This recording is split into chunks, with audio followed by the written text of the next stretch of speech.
Hi అండి. మీ ఇంట్లో గనక మొక్కజొన్నలు ఉంటే కంపల్సరీగా ఈ రెసిపీ ట్రై చేయండి. చాలా బాగుంటుందండి. అందరు ఇష్టంగా తింటారు. ఎంత బాగుంటుందంటే స్నాక్స్కి అయితే సూపర్ ఉంటుందండి. ఫస్ట్ నేను ఒక బంగాళదుంపని ఉడకపెట్టుకున్నానండి. బాగా మెత్తగా చేసుకున్నాను చేయితోనే.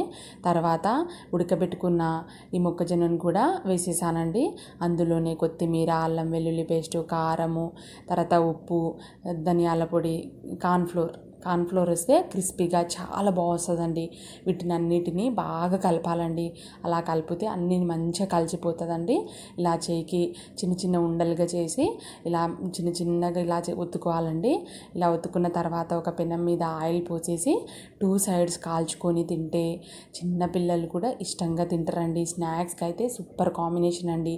ఈవినింగ్ టైంలో ఏదైనా తినాలి అని అనుకున్నప్పుడు ఇలా చేసుకొని తినండి.